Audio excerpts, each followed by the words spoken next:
ઓમ નમઃ શિવાય. આપ સર્વે ધ્યાનીઓનું વિજ્ઞાન ભૈરવ સૂત્ર ધારણા 12મી આજની સાધનામાં આપનું સ્વાગત છે. અને બધા જ સિદ્ધ ગુરુઓનો ખૂબ ખૂબ હૃદયપૂર્વક ધન્યવાદ કરતા, પોતાના ગુરુ તત્વનો ધન્યવાદ કરતા આપણે આજે ભગવાન શ્રી ગણપતિજીનું ધ્યાન કરીશું. વક્રતુંડ મહાકાય સૂર્યકોટિ સમપ્રભ નિર્વિઘ્નમ કુરુ મે દેવ સર્વકાર્યેષુ સર્વદા. ઓમ શાંતિ શાંતિ શાંતિ. ઓમ નમઃ શિવાય. આપ સૌમાં વસતા શિવ શિવા અને ગુરુ તત્વને મારા કોટી કોટી વંદન. મારી ચેનલમાં આપ સૌનું સ્વાગત છે. અને ઝૂમ અને યુટ્યુબ દ્વારા જોડાયેલા સર્વે ધ્યાનીઓનું ખૂબ ખૂબ ધન્યવાદ. અને વારંવાર આપણે વિજ્ઞાન ભૈરવની ધારણા જે લઈએ છીએ કે સારા સૂત્ર આપણી ભીતરના કેન્દ્રને કેવી રીતે પ્રાપ્ત કરીએ, એની માટે કઈ રીતે પામવું, કઈ રીતે આપણે શું છે, જન્મોથી આ આપણું મન છે, જે મન એને આ શરીર છે એને જ પોતાનું માની ચૂક્યા છે કે આ જ સ્વરૂપ આપણું પોતાનું છે, મારું આ જ અસ્તિત્વ છે. અને હું જે બહારની આ જે ગતિ છે કરીએ સંસારની, એ જ સર્વસ્વ છે. આપણે મનને બધું માની ચૂક્યા છીએ. પણ જ્યારે આજની આ વિધિ છે એ આપણને સંપૂર્ણ સ્પષ્ટ કરે છે કે મન છે એ અલગ છે. એમની વચ્ચે એક ઉર્જાનું કેન્દ્ર છે. અગર જો બહારની તરફ આવે છે, ગતિ કરવા માંડે છે તો એ મન, અને અંદરની તરફ જાય છે તો ઉર્જા, અંદરની તરફ જાય તો એ ઉર્જા અને આત્મા બની જાય છે. અને આ કેવી રીતે, આપણને એમ લાગશે કે આ કેવી રીતે બે રૂપ બની ગયા, તો આપણે કહીએ છીએ કે આ શિવસૂત્રની અંદર બહુ સરસ રીતે સમજાવવામાં આવ્યું છે કે અગર આપણે કહીએ કે હું ચાલી રહી છું તો એ આપણું કાર્ય, અને અગર જો ચાલવું, ફક્ત ચાલવું તો ક્રિયા થઈ ગઈ, અને એની અંદર ગતિ છે તો એ ચાલવું થઈ ગયું. અને જો ગતિ રોકાઈ ગઈ તો ફક્ત પગ રહી જશે. ક્રિયા જોડાણી એટલે ચાલવું થઈ ગયું, નહીં તો એ સ્થિર પગ જ છે અને આપણા પગ છે. એવી જ રીતે અગર મન, અગર આપણી આત્મા છે, આપણી ચેતના છે, બહારના ભૌતિક શરીર માટે ગતિ કરવા માંડે છે સંસારમાં, તો એ જ મન બની જાય છે. અને હૃદય અને મન બંનેમાં ફરક છે. હૃદય છે એની અંદર ભાવનાઓ રહેલી છે, પણ મનની ગતિ છે એની અંદર ચેતના રહેલી છે. અને ચેતના જે છે, આપણો ચૈતન્ય ભાવ છે, એ આપણે પ્રેઝન્ટમાં બોલી રહ્યા છીએ. હું અત્યારે બોલું છું અને તમે સાંભળો છો, એ આપણું ચેતન છે. એક આપણે ઉઠીએ છીએ, કોઈ પણ કાર્ય કરીએ છીએ, આપણે કંઈ ઘરમાં જ ક્યાંય કોઈકને ત્યાં પહેલી વખત જઈ રહ્યા છે, કે કોઈકને ત્યાં આપણે ગયા છીએ 2-4 દિવસ રોકાવા માટે, તો આપણે પૂછીએ ને કે ભાઈ તમારું, આપણે બાથરૂમ જવું છે તો ક્યાં છે, સૂવાનું ક્યાં આગળ છે. અને આપણે જો પોતાના ઘરમાં છીએ, સૂતા છીએ, તો આપણે બધું કાર્ય પોતાની હિસાબે કરવા માંડી જઈએ છીએ. ઉઠીએ છીએ, બાથરૂમ, સૂવાનું, રાત સુધી આપણે નિરંતર કાંઈ ને કંઈ પોતાના ચેતનથી કાર્ય કરીએ છીએ. અને આ 10% કાર્ય એવા નથી થતા જે આપણને દિવસમાં નથી થતા. જ્યારે તૈયાર થવું છે, ક્લાસ લેવું છે, આપણને અહીંયા આગળ આ ક્યાંય વિચારવું નથી અહીંયા ઓફિસે જવું છે, અહીંયા આપણે ક્યાં પહોંચવું છે, ટ્રેન પકડવી છે, તો પોતે પોતાને આપણે યંત્ર બનાવી દઈએ છીએ કે આપણે ઘરે જવું છે, ઘરેથી કામ કરી અને પછી પોતાને આપણે કામે જવું છે, ઓફિસે જવું છે, એ રીતે. હવે ઉઠવું આપણને ખબર છે, એટલે ચેતનાને જાગૃત કરવા આપણે શું કરીએ? જેવી રીતે આપણે બાળકોને ભણવા માટે કહીએ છીએ કે ભણવા માટે ઉઠો, શાળા જવા માટે ઉઠો, એને તૈયાર કરીએ છીએ, નવડાવીએ, દોડાવીએ, યુનિફોર્મ પહેરાવીએ. એ જ કાર્ય આપણે સજગ રહીને સજગતાથી કરવું, અવચેતનથી ચેતનમાં બનવું. આપણા મનની પણ એ જ ગતિ છે. પૂર્ણ રૂપે આપણે બેહોશીની અવસ્થામાં કાર્ય કરતું રહેતું હોય છે અને એ બહારની તરફ જ બધું પૂર્ણ સંસાર. આ હમણાં નહીં, પણ શિવ સૂત્રમાં ભગવાન શિવ કહે છે જન્મોથી મનનું આ જ છે. જ્યારે આપણી અંદર એ તત્વ જાગૃત થાય, કૃપા જાગૃત થાય, તો આપણે પોતે એ સ્વરૂપથી જોડાઈ શકીએ. તો મનને શું કીધું છે શિવ સૂત્રમાં? કે શિવે કીધું છે કે મનને ભગોળા, કે એને ભાગવાની આદત છે, કે જ્યાં ત્યાં વિચાર શૈલી, આ વિચાર મૂક્યા તો બીજું સદંતર ગતિમાન રહે છે. અને સંઘર્ષ, જો એને મનને અગર તમે ધ્યાન કરવાનું કહેશો તો એ મનને જ્યાં રોક્યું, જ્યાં સ્થિર કર્યું, ત્યાં એનું ગતિમાન થવું બંધ થઈ ગયું. જ્યારે આપણે ચાલતા હોઈએ તો એ ચલાયમાન, એ ગતિ થઈ. પણ જો ધ્યાન સ્થિતિમાં મનને ગતિ નથી મળતી, અને ગતિ નહીં મળે તો એ સ્થિર થઈ જશે. અગર વિચાર, આપણને કોઈ પણ પ્રકારના વિચાર આવે છે તો વિચારને કેવું કરવું છે? આપણે સ્ટોપ કરવું, સ્થિર થવું છે. મન જ્યારે સંઘર્ષ કરશે તો આપણને ધ્યાનમાં બેસતા, અને જો ધ્યાનમાં બેસીએ તો આપણને ઘણા બધા વિચાર આવવા માંડે, કે આમ એટલા વિચાર નહીં આવે આખો દિવસ, પણ જ્યારે ધ્યાન કરશું ત્યારે ફલાણું ઢીકણું, આ તે અલગ અલગ પ્રકારના, કે કોઈક રૂમમાં છે તો આ કાર્ય, આ રૂમમાં આ ફર્નિચર આમ ગોઠવશું. તો આપણને મનમાં જ્યારે ધ્યાન કરશું ત્યારે જ બધા વિચાર આવશે. તો આપણે ચૂપચાપ મનને શું કરવું છે?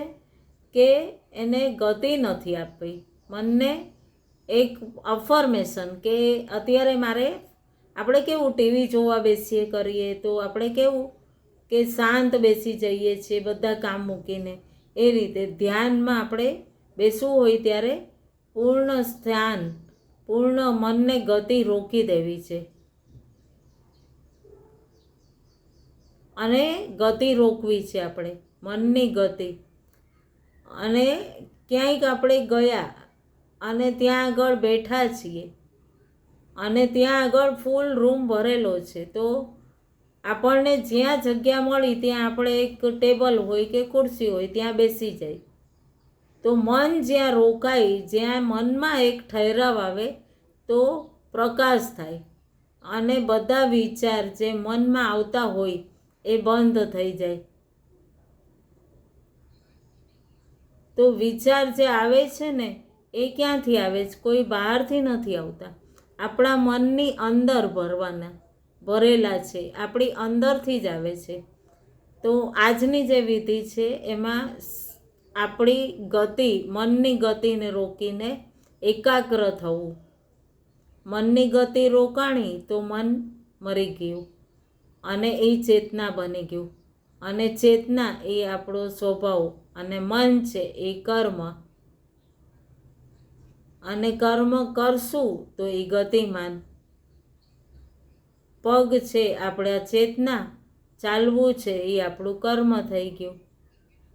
અને એ રીતે આપણે મન અને ચેતનાના ભાવને સમજ પાવવું જરૂર છે. ચેતના સુધી જવા માટે મનને અલગ કરવું સરળ છે. જ્યારે મન ગતિ કરે, આપણને ખબર છે મન ગતિ કરે છે, તો એ જ આપણે એને એટેન્ડ નથી કરવું, આપણે એના ઉપર કોન્સન્ટ્રેટ નથી કરવું. એની ગતિને આપણે પછી ગતિ રોકી દેશે અને એ શુદ્ધ ચેતનાથી જોડાશે. મનને આપણે કોઈ કાર્ય જ નહીં આપશું તો એ શાંતિથી બેસશે. અને આપણે મનની ઉપર ક્યારે પણ એવું નિરીક્ષણ જ નથી કરવું, નિયંત્રણ નથી રાખ્યું. જ્યારે નિયંત્રણ રાખશો તો મનની માલિકી બંધ થઈ જશે. અને મને આમ બેસવું ગમે છે, ઘણા લોકો કહે ને કે મને તો આ ગમે જ નહીં, મને તો તડકામાં હું ચાલી જ ન શકું, મને તો એસી વિના ગમે જ નહીં. તો આ બધું મન છે, એ મનના ઘોડા છે. મનને બાદશાહ ન બનાવો, મનને ચલાયમાન ન બનાવો, મનને પૂર્ણ રૂપે તમે સ્થિર કરો. અને કોઈ શું વિચારશે કે ધ્યાન કરવા માટે મનને પોરવવું જોઈએ. કોઈ પણ એવું પાત્ર છે મન કે જે કોઈ નથી ભરી શકતું, પણ ભરે છે તો કોણ? એ જ્ઞાન. જ્યારે તમે પૂર્ણ રૂપે પોતાના મનને ગતિથી રોકશો તો પૂર્ણ ચેતના બનશે અને ખૂબ સહજતાથી પોતાના મન ઉપર કંટ્રોલ કરી શકશો.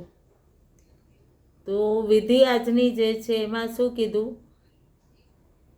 મન છે એ ગુલામ છે અને શરીર છે એ માલિક છે.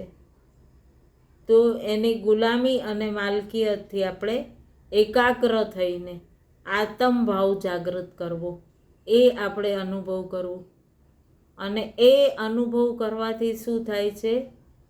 એમાં કીધું છે કે કલ્પના કરો કે મોરના પીછાના પચરંગી રંગ, એ પચરંગી રંગની કલ્પના કરો. પચરંગી રંગની કલ્પના કરો અને એની અંદર મધ્યમાં ખોઈ જાઓ. જો આ જે હું વાક્ય કહું છું ને, એ શિવ સૂત્રમાં આ જ રીતે કહેવામાં આવ્યું છે કે જેવી રીતે તમે હૃદયમાં ઉતરો, કલ્પના કરો કે મોરના પીછાના પંચરંગી રંગની અંદર અંતરિક્ષમાં ઉતરો. એના સૌંદર્યને પોતાની અંદર ગોલાવા દો, પોતાના અંતરમાં. એ તમને ખૂબ સરસ રીતે ક્રિયલ.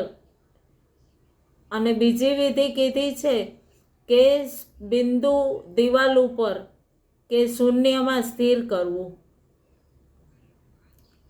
જો મોર પીછાનું જે કીધું છે એમાં 5 ઇન્દ્રિયો આપણી અંદરની, આપણો મન અંતર પ્રકાશ થઈ ગયું જ્યારે મનમાં આપણે ઊંડાણમાં ઉતરી ગયા. અને 5 ઇન્દ્રિયો છે જે બહારનો સ્વાદ લે છે. મનને ગતિ માટે કયો માર્ગ છે? મનને બહાર જવા કઈ ગતિ? ચેતનાને મન બનાવવા માટે આ 5 ઇન્દ્રિયો છે એ જ સહાયક છે. 5 ઇન્દ્રિયોના દ્વાર જો આપણે બંધ કરી દઈશું તો મનની ગતિ રોકાઈ જશે અને મન છે એ ચેતના બની જશે. અને મન બંધ કરવું હરેકને સરળ નથી પડવું. એટલે સમજવું કે અંતરના આકાશમાં ઉતરો અને 5 ઇન્દ્રિયોને આ બહુ સુંદર રંગ, મોરના પીછાનો કેવો સરસ રંગ હોય છે. કેમ અલગ અલગ પ્રવૃત્તિ બતાવી છે કે દરેક લોકોની અલગ અલગ પ્રકૃતિ હોય છે. એટલે માં કહે છે કે હે પ્રભુ, હે શિવજી, હે ભોળાનાથ, મારા સંસારમાં અલગ અલગ પ્રકારના પ્રાણીઓ, અલગ અલગ મારા બાળકો છે. એ કેવી રીતે પોતાના સંસારમાં રહીને પોતાના આત્મનો ઉત્થાન માટે કાર્ય કરી શકે અને કઈ રીતે એ પોતાના જન્મ લેવાના ઉદ્દેશ્યની પૂર્ણતા કરી શકે. નહીં તો જન્મ મૃત્યુ, ફરી જન્મો, ફરી મરો, ફરી જન્મો, ફરી જન્મો. તો કઈ રીતે એ પાપ કરે પોતાની ઉન્નતિને? તો એની માટે શિવજીએ આ શિવસૂત્રની વિધિઓ કીધી છે. અને આ જે પચરંગી વર્તુળ બન્યું મોર પીછાના 5 રંગનું, આપણી અંદર 5 રંગનું એક વર્તુળ બને. અને એ વર્તુળ બન્યા પછી તમે અંતરમાં ઉતરો અને પોતાની ચેતનાથી જોડાઈ શકો. એનું એક બિંદુ બને અને એ અંતરમાં જોડાઈ શકે. ઘણા જણાને શું હોય કે અમને અંતરમાં ઉતરવું નથી ફાવતું. ઘણા જણાની અલગ અલગ પ્રકૃતિ હોય છે. તો જરૂરી નથી કે બધાને ધ્યાન મેડિટેશનથી જ એ પોતાના આત્માના, કોઈનો ભક્તિભાવ, કોઈનો કહેવાય ને કે કોઈને પૂજાપાઠથી, કોઈને મૂર્તિ સ્વરૂપથી, જેવી રીતે તમે જે પણ ભાવથી તમે કોઈ પૂજા કરતા હોય, કોઈ ભજન કરતા હોય, તો કેમ પણ કોઈ પણ રીતે તમે પોતાના આત્માના ઉદ્દેશ્યની તૃપ્તિ કરો. જેવી રીતે અંતરના આકાશમાં તમે અનુભવ કર્યું, કેટલું સરળ કરી દીધું ભગવાન શિવે, કે જેવી રીતે અંતરના આકાશમાં પ્રવેશ કર્યો અને એ જ તમારો ચિદાકાશ થઈ ગયો. આંખ બંધ કરો અને ઉતરો, પ્રયાસ કરો, પણ જેની પ્રવૃત્તિ જ નથી આંખ બંધ કરો અને એ કેટલા બી વર્ષો કરશે તો એ ધ્યાન નહીં કરી શકે, અંદર નહીં ઉતરી શકે. એને અંદર બહાર એની પ્રવૃત્તિ નથી. જેની પ્રવૃત્તિ છે એ તો ધ્યાનથી.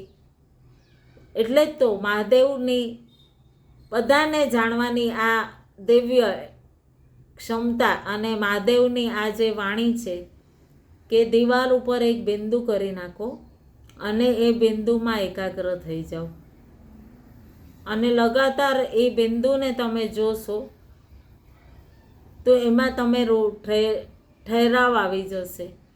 જુઓ, આપણે ત્રાટક વિધિ જે હોય છે એની અંદર કેવું હોય છે કે દીવો પ્રગટાવીને આંખોની પુતલીઓને એના જ ઉપર કોન્સન્ટ્રેટ કરવાનું હોય છે. પલક ન ઝપકવી જોઈએ. પરંતુ આ વિધિમાં એવું નથી.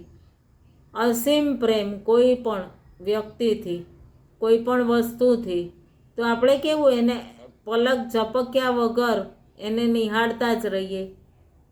નવીન યુગલ છે તો કેવું પોતે એકબીજાને નિહાળતા જ રહીએ. એકબીજાને, પતિ છે પત્નીને નિહાળતી રહીએ, પત્ની છે પતિને નિહાળ. તો એ સ્વરૂપમાં કેટલા યુગલ ખોવાઈ જતા હોય છે. અને એને જ ખરેખર ધ્યાન કહેવાય છે. કારણ મનને કોઈ ગતિ નથી મળતી અને એ અંતરમાં સમાઈ જાય છે. અને એ જ આધાર એક થવા માટે ભક્તિ રસનો આ એક જ આધાર બતાવ્યો છે. અને આ જ માર્ગે મીરાબાઈએ પણ શ્રી કૃષ્ણને પ્રાપ્ત કરેલા. તો આ બિંદુને જોતા હોવા તમે પલક પણ ન ઝપકો અને એકાગ્રતા આવી જશે તો તમારા મનની ગતિ સમાપ્ત થઈ જશે. મન વિચલિત નહીં થાય. આંખથી તમે જે જોવો છો એ તમે જોશો નહીં. આંખની પુતલી છે એ સ્થિર થઈ ગઈ. હવે કોણ જોવે છે? તો મન જોવે છે અંદરથી. ક્યાં જોવે છે? એ હૃદયની અંતરમાં જોવે છે. એને શું મળી ગયું? અંતર અને બિંદુ મળી ગયું. અને એને ગતિ ન મળી. ગતિ ન મળી તો એ શું થઈ ગયું? શૂન્યતામાં સ્થિર થઈ ગયું. મન શું છે? ભગોળો. એને તો વારંવાર ભાગવું જ છે કે અહીંયા ભાગવું, ત્યાં ભાગવું. તો મનમાં એટલો ભાવ જગાડો કે જે પણ તમે નિશ્ચય કર્યો હોય એમાં તમારું ધ્યાન, અને ખૂબ પ્રેમથી ધ્યાન હોવું જોઈએ કે આ જ મારી ચેતના છે. જ્યારે આપણે આ મનનું ભાગવાનું બંધ થઈ જાય છે ત્યારે આપણી અંદર એકાગ્રતા આવે છે. અને એકાગ્રતા આવે તો એ ચેતના, એ પુલ છે એ તૂટી જાય છે. અને વિચલિત થાય નહીં, કારણ એને એકાગ્રતા મળી, મનને ગતિ ન મળી અને એ ચેતના બની જાય છે. અને ચેતના બની ગયું તો શું થયું? ત્યાં આગળ કોઈ ગતિ જ નહીં, તમે પરમ ચેતના બની જશો.